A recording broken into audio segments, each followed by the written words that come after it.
Goober gang, what's up? I want you to pretend that you caught a record size fish. What would you do next? Not sure? Either was I, so I reached out to 10 different anglers that you know through YouTube and surprised them with the same question. Follow along through this 10-part series to figure out what they had to say.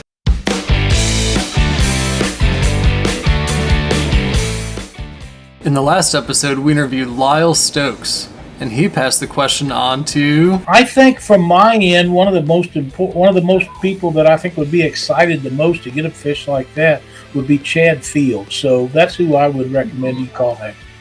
All right, I'm going to have to go get him on the horn and we'll line him up for an interview. Sounds like a plan. All right, everybody. Well, you asked for it and we've got him here. Who do we have and where do you like to fish? All right, you've got Fishing with the Chad here. My name is Chad Fields, and I am a northern Kentucky guy. I fish the Ohio River right around the Cincinnati area. Well, we've got quite the question for you today. Everybody's been a little bit nervous about this question coming, but people have been handling it pretty well. You are interview 7 out of 10 in the stream of things here, so you probably know what the question is in hindsight, but you don't know right now. You ready for it? Okay. All right, I want you to imagine that you're out on the water, you are catfishing, one of the rods goes down huge, and it turns out to be world record, potential state record type of fish.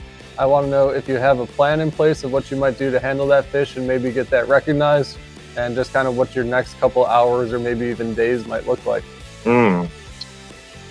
Well, I used to have a plan until I stopped taking my giant live well on the boat with me, but right now, I really don't. I do have friends that are all over the area that I would probably be calling around, trying to see if I can get help making sure that that fish is alive, stays alive, because I'd love to be able to return that fish to the water, followed by then what I call the DNR and stuff like that, besides the photos and stuff. But that would be my number one thing, is contacting all the people that I have around. There's a huge catfishing community around here.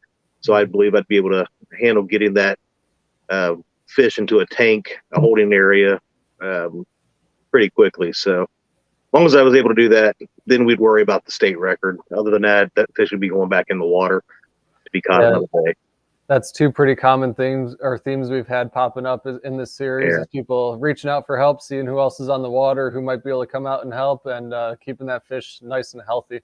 You know, that's been the big priority here, which is awesome to see. A lot of people care more about the health of the fish than getting that recognition, which is cool. But, absolutely.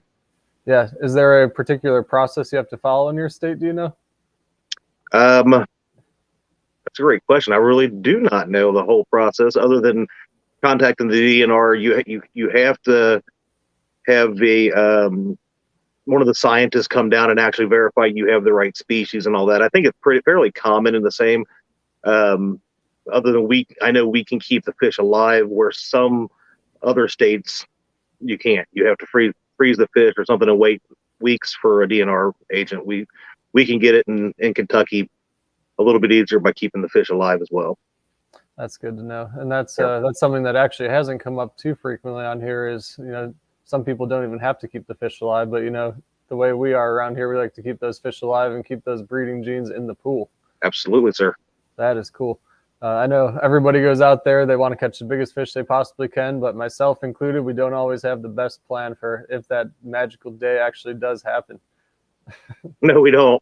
So that's kind of the point of this video series here, hopefully bringing a little bit of awareness to it. Maybe if people go back and watch all 10 of these here, they'll maybe develop a better plan, and hopefully we can see some records going down here. Is there anybody else you'd like to put on the hot seat for this question? We got to pass this on to somebody else. Who would love to be on the hot seat for this? I got two people I'm thinking of in mind here. Okay. Has Lyle Stokes been picked yet? Yes. Of course he already has. He's a catfish legend. I believe he picked you. So he was the interview right before you, and he challenged you. Right there. I got to get this in the video. Number one son, right here.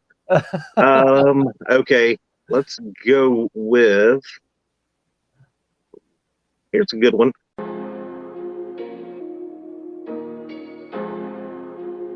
Just because this video is over doesn't mean the fun has to stop here. Check out these videos down below. Catch you some more goobers while you wait for our next video to drop. Later.